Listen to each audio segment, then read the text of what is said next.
안녕하세요. 선예의 건축 이야기 선예 이모입니다. 이모부. 자, 오늘은 중급자 과정 중에서 건설사 견적 받는 것을 할 건데, 이 강의를 하는 이유가 건축주가 직접 관리자 역할을 하려고 할 때, 또는 건축사분들이 CM 역할을 하려고 할 때 도움이 되기 위해서 강의를 하는 거야. 자, 아직도 여기를 못 벗어났어. 제발 빨리 벗어났으면 좋겠는데. 제일 중요한 단계이기 때문에 이걸 먼저 시작을 하는 거고, 자, 그래서 이 과정은 크게 설계도서 확인, 건설사 견적, 공사계약. 건설사 견적 중에서 오늘 이제 이걸 알아보려고 할 건데, 자, 그러면은 이제 견적서를 받았지? 네. 이제 비교 검토를 해야 되는데, 목적이 견적 금액으로 공사를 완료해 줄 업체를 선택하기 위해서 견적서 비교 검토를 하는 거야. 싼 업체를 선택하려고 하는 게 아니고, 이 금액으로 공사를 완료해 줄 업체를 선택하는 거야. 왜냐하면은 실제 공사비보다 낮게 견적낸 업체와 계약을 하게 되면 공사하는 과정 동안에 수많은 어려움들을 겪게 되고, 싸우게 되나요? 예상되는 공사비, 계약된 공사비 기간보다 대부분 다 늘어나. 그래서 키는 견적 금액으로 공사를 완료해 줄 업체를 선택한다. 이게 여기서 목표야. 자, 여기서 하나 알아둘 거는, 견적서는 건설사의 제안서 일 뿐. 네네. 견적서가 맞다라는 생각을 보고 보면 안 된다. 그래서 알아봐야 될 게 견적 금액이 실제로 공사 가능한 금액인가를 알아볼 건데, 자, 견적서를 비교 검토하는 방법은 정말 다양한 방법이 있어. 우선 총공사비는 순공사비에다가 경비, 관리비, 이윤을 덧붙이는 게 총공사비야. 그래서 순공사비는 직계표하고 내역서에 들어있고, 네. 경비, 관리 비용은 원가 계산서 한 장에 들어있고, 그래서 순공사비들은 여러 공정들의 합, 각각의 공정들은 여러 품목들의 합. 그래서 오늘은 어떻게 비교 검토를 해볼 거냐 하면, 여러 가지 방법 중에서 하나만 우선 해보자. 총공사비를 검토를 하고, 순공사비를 검토한 다음에 공정도를 검토를 하고, 품목도를 검토를 할 거야. 4번이나요? 4개를 할 거야. 근데 어렵지 않아. 자, 첫 번째. 요 현장은 견적을 26개를 받았어. 많이 받았네요. 그래서 15억 8천부터 25억까지. 오. 일반적으로 이렇게 들어와. 견적이 들어오게 되면. 자, 여기서 해야 될 건 버리는 작업을 해야 돼. 어떤 걸 버리면 될까? 싸고 비싼 거? 그렇지. 그렇게 버리는 작업들을 할 건데, 자, 근데 하나 이상한 게 있지 않아? 우리가 견적을 받을 때 대검 지급 방법, 견적 조건, 공사 범위를 다 정해서 줬음에도 불구하고 공사비 차이가 이렇게 나는 거야. 왜 그럴까요?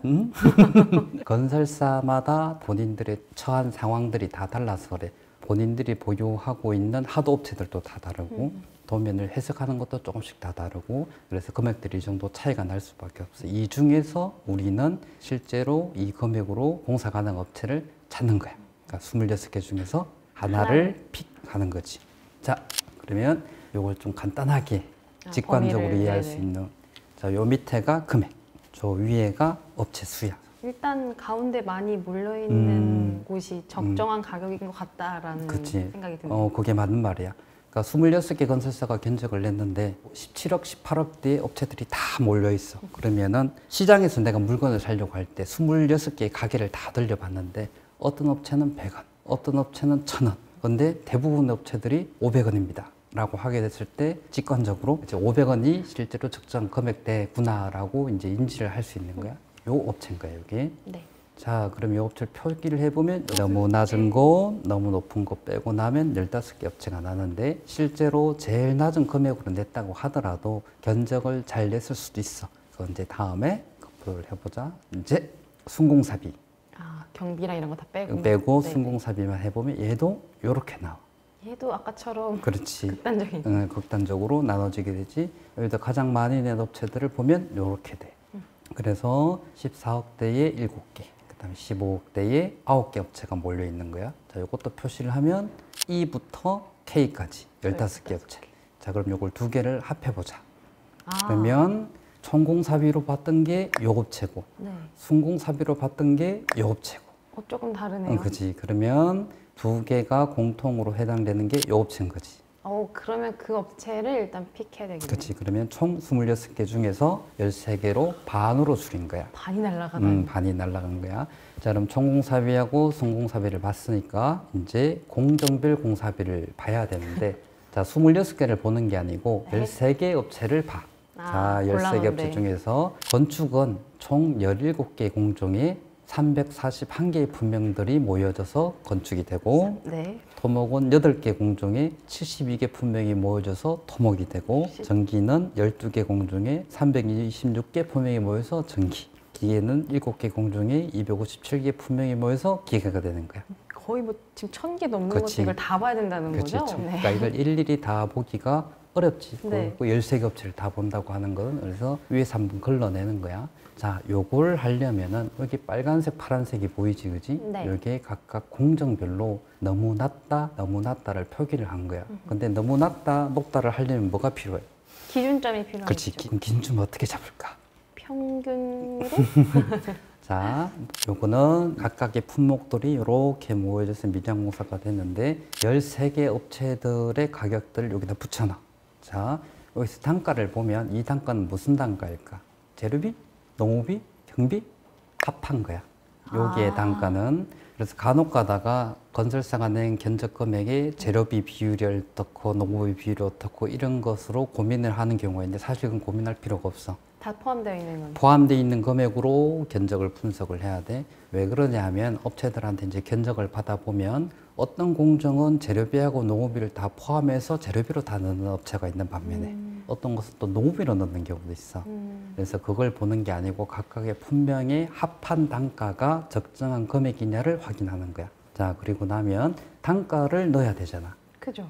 13개 업체들의 단가가 있고 금액이 있으면 이 각각의 품명들의 적정 단가가 얼마인지를 알아야 되지. 또, 네. 자, 요 단가를 넣는 방법이 뭐가 있느냐 하면 우선 기준 단가를 정하는 방법이 중위값을 하는 방법이 있고 네. 평균값을 하는 게 있고 빈도값을 하는 게 있어. 가장 많이 낸 금액대. 요것만 하게 되면 안 되고 이전 현장 단가. 그러니까 만약에 관리자가 견적이라는 행위를 많이 했다면 계속 현장들의 단가들을 받아왔을 거잖아. 그치? 그동안 쌓은 데이터를. 그치. 그 데이터와 현장 특수성이 들어가.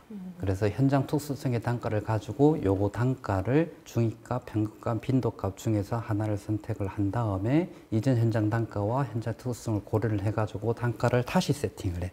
특수성이라 하면 예를 들어서 예를 들면 지금 미장공사니까 벽에다가 시멘트 몰타를 바르는데 가로, 세로 2m, 5m짜리의 벽을 쭉 미장을 하는 것과 요 사이에 기둥이 한 3개가 박혀 있어. 이렇게 꺾여 있는 벽에 미장을 하는 것은 단가 차이가 많이 나.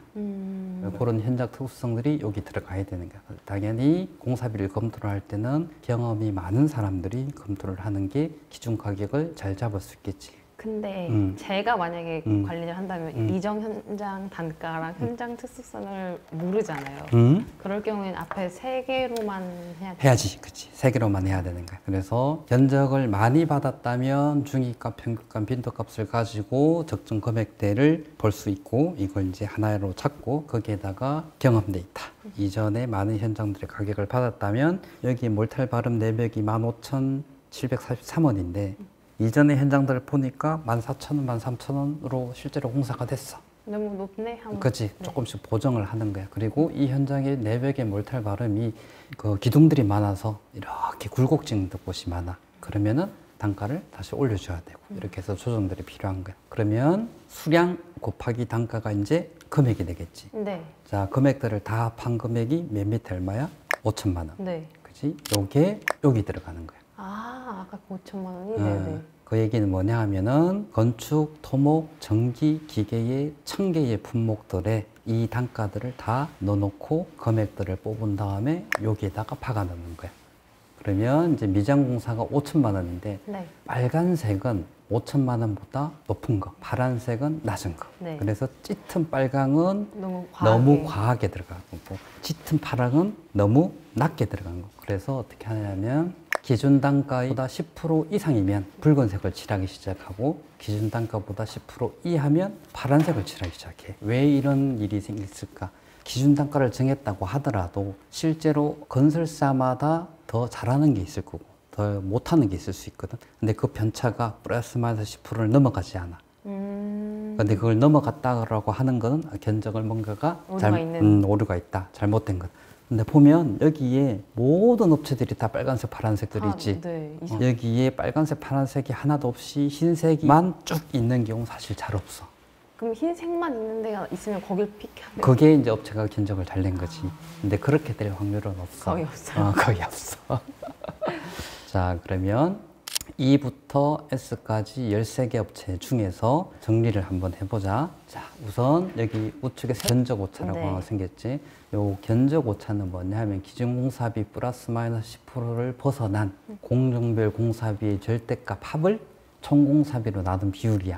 야, 절대값 오래간만에 들어보는데. 네. 그리고 또 하나 생겼지, 시공능력 평가에. 네. 자, 그러면 여기서 견적 오차를 10% 이상 벗어난 업체들을 한번 빼보자. E 12%니까 빼고, M 빼고, N 빼고, O 빼고, P 빼고. 네. 그럼 남은 업체들은 F, H, J, K, L, Q, R, S.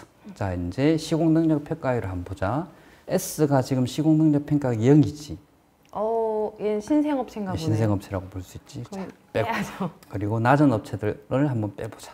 얘 빼고 40 빼고 나면 이제 5개가 남았어. 아까 26개에서 5개까지. 26개에서 13개로 줄였고 13개에서 다시 5개로 줄였어. 이제 간단하게 이렇게 쭉 설명을 했지만 실제로 이 사이사이에 고려하고 검토해야 할 것들이 많은데 그것들 다 설명하기 어려우니까 우선 이렇게 진행한 방법을 알아봤는데, 자, 이렇게 견적서를 검토하는 방법은 여러 가지가 있다고 얘기했잖아. 크게 두 가지를 알려주면 우선순위에 따른 순차적 검토가 있어.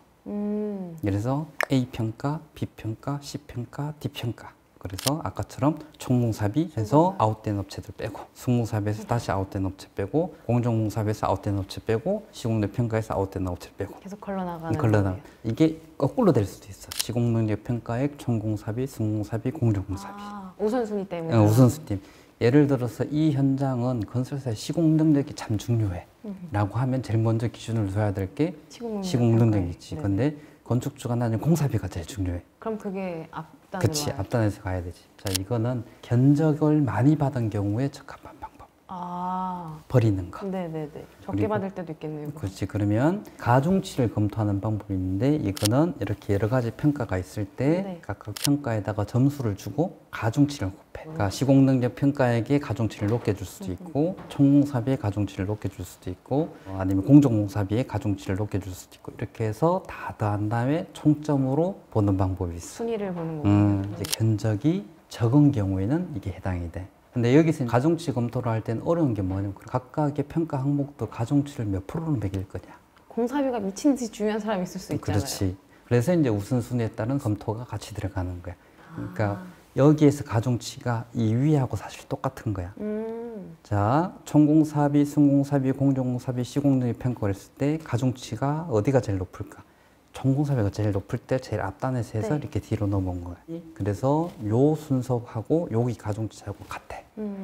자, 그러면 이렇게 견적서 비교 검토가 가능한 이유가, 첫 번째로 우리는 동일한 설계 도면을 건설사한테 배포를 했고, 두 번째로 동일한 내역과 동일한 수량으로 배포를 했고, 그 다음에 공사 범위를 딱 정해줬지, 그지? 네. 그래서 요거에 포함되는 것만 견적을 내고 나머지는 견적을 안 내셔도 돼요라 해서 동일 공사 범위를 줬고, 마지막으로 동일 견적 조건을 줬어. 대금 지급을 이렇게 할 것이고, 보증 조건도 이렇게 할 것이고, 시공 방법도 이렇게 할 거고, 자재는 이 제조사 제품명을 쓰겠다라고 다 기준을 동일하게 해서 견적을 줬기 때문에 아까의 방법이 가능한 거야. 만약에 이것들이 다 다르면은 다 일일이 비교하면서 다 일일이 비교를 해야 되지. 내가 하더라도 시간이 정말 오래 걸려. 특히 예를 들어서 자재 같은 경우에 창업, 예를 들어서 자재의 스펙을 안 주고 견적을, 그러면은 업체들 금액이 다 다를 거잖아. 그러면 왜 이 업체는 금액이 높은지, 이 업체는 왜 금액이 낮은지 물어봐야 되잖아. 당신은 어디 제조사 제품으로 견적을 했어요? 만약에 26개 업체인데 다 다르면 몇 번을 물어봐야 돼? 26번 물어봐야 되는 거죠. 26번의 품목들이 몇 개였지? 아까 1000개가 넘은 그렇지. 그 중에서 자재가 특정화가 되는 품목들이 보통 한 100개에서 한 150개 정도 되거든. 그럼 26개 곱하기 100개 한 몇 개야? 2600번을 전화를 해야 되는 거야. 정확하게 확인을 하기 위해서.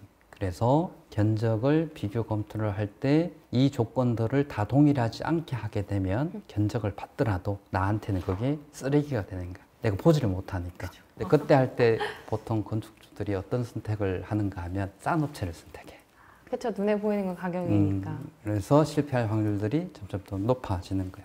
자, 이렇게 견적서를 비교 검토를 하고 나면 이제 뭘 해야 되지? 드디어 만나러 가야죠. 그렇지. 예비업체 미팅을 해야 되는데 네. 예비업체 미팅하기 전에 준비해야 될 것들이 꽤 있어. 자, 준비를 뭘 해야 되는가 하면 일단 첫 번째, 기타 내역의 사항을 확인을 해야 돼. 저희가 따로 빼놨던 게 있었죠. 그래서 공내역서를 줄 때 도면 주고 수량하고 내역서를 다 줬지만 수량 내역이 틀린 경우도 있을 수 있을 거고 빠져 있는 것도 있을 수 있는데 우리가 조건을 어떻게 했어? 그걸 발견을 하면은 기타 내역에다 넣어달라. 포함을 해가지고 견적을 달라. 그게 실제로 빠져 있으면 견적에 포함시켜 줄 거고 실제 빠져 있는 게 아닌데 넣었으면 그거는 인정을 안 하겠다라고 해서 한 거야. 근데 건설사들이 기타 내역에다 금액을 뭐 1,000만 원, 2,000만 원 냈으면은 왜 이게 들어간 건지 실제로 포함이 돼야 되는지 안 돼야 되는지 확인을 해야 되지. 네. 자, 두 번째로 세부 분명 금액을 확인을 해야 돼.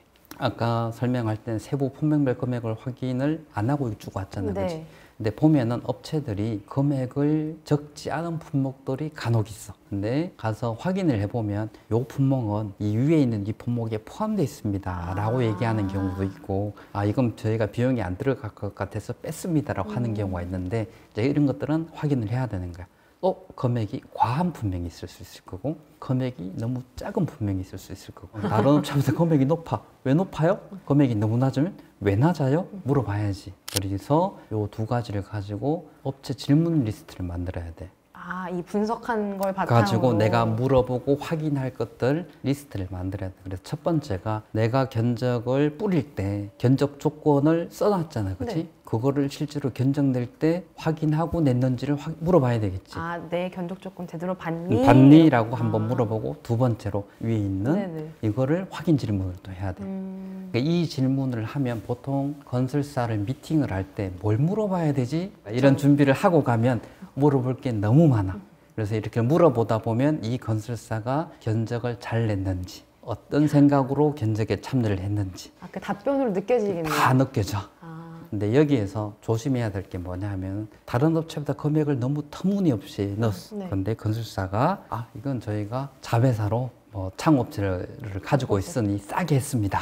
아니면 저희가 철건을 미리 사놔가지고 싸게 했습니다. 네. 믿으면 안 돼. 아, 그럴 일은 없어. 그럴 일은 없어. 네. 면적을 잘못 냈는데 거기에 대한 디펜스를 하기 위해서 그 얘기를 하는 거야. 그래서 건설사가 그런 얘기를 한다고 하더라도 걸러서 들을 줄 알아야 된다. 자, 그러면 이제 미팅하기 전에 건설사한테 미리 준비를 좀 해주세요라고 해야 될 것들이 있을 거잖아. 자, 그러면 이제 첫 번째 서류. 네. 제가 이거 언제 달라고 하냐. 그치. 그래서 그러니까 예비업체 선정을 하고 업체한테 건설업 면허증, 건축 면허나 토목 건축 면허를 가지고 이제 확인을 해야 되겠지. 네. 사업자 등록증, 당연히 사업자가 있어야지. 당연히 있어야 되겠지. 지방세에 체납이 됐는지 안 됐는지 확인해야 되겠지. 국세납세 증명서, 그것도 확인을 아니, 해야 돼. 시공 능력 확인은. 당연히 필요하죠. 그지. 저번에 얘기를 할 때 건설협회 가서 확인을 할 수 있다라고 했지만 네. 실제로 서류로 한 번 한 더 번 더 확인. 확인하고 신용등급 확인은 이것도 한 번 더 확인하는데 신용등급 확인은 두 가지가 있어. 네. 건설공제조합에서 발행을 하는 신용등급 확인은 있고 민간 신용조사업체가 하는 게 있어. 오. 전자가 신용등급이 한두 단계가 더 낮아. 아, 그래서 업체들의 신용평가 등급을 다 동일한 기준으로 확인하려면 건설공제조합의 신용등급 확인을 달라고 하는 게 비교하기 좋고 근데 그걸 안 하고 민간 신용평가 등급을 가져오는 경우도 있거든. 근데 거기에서 한두 단계를 빼야 돼. 그래야지 건설공제조합의 신용등급하고 같아.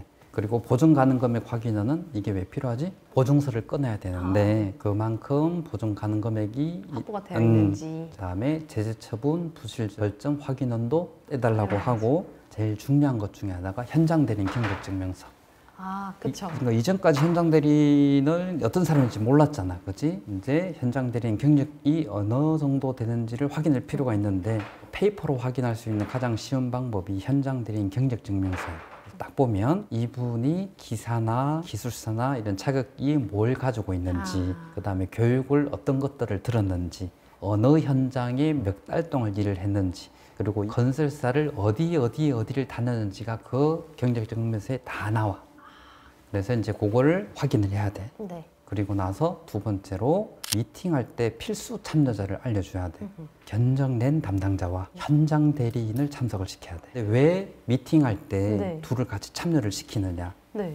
견적낸 사람하고 견적 담당자들은 견적 조건 이런 것들을 다 알고 있을 거야, 그지? 아, 견적 다 대리인. 그랬죠. 네네. 근데 현장 대리인은 모르죠. 그거. 모를 수 있단 말이지. 그래서 미팅할 때 견적 조건을 반영을 했느냐라고 질문을 할 때 당연히 견적 담당자는 맞다고 하겠죠. 반영했다고 하겠지만 현장 대리인도 이런 것들이 견적에 포함되어 있다는 걸 알아야 되잖아. 아, 인지를 시켜주는 거군요. 그치. 그리고 또 하나, 이 사람하고 나는 앞으로 공사 기간 동안 같이 일을 해야 돼. 그쵸, 대리인이랑. 그래서 이 현장 소장님이 어떻게 일을 하는가에 따라서 내 현장이 달라질 거야.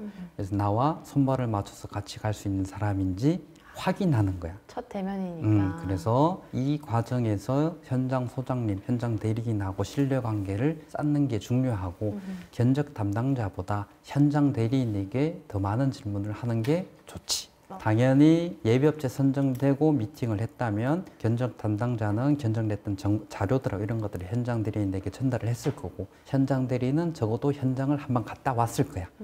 공사를 할 현장이기 네네. 때문에 그래서 견적서 내용들도 쭉 한번 확인하고 그래서 현장 대리인이 현장에 대해서 이해도가 높으면 공사도 그만큼 더 잘 진행될 수 있다. 자, 그러면은 미팅 서류를 한번 보여줄게.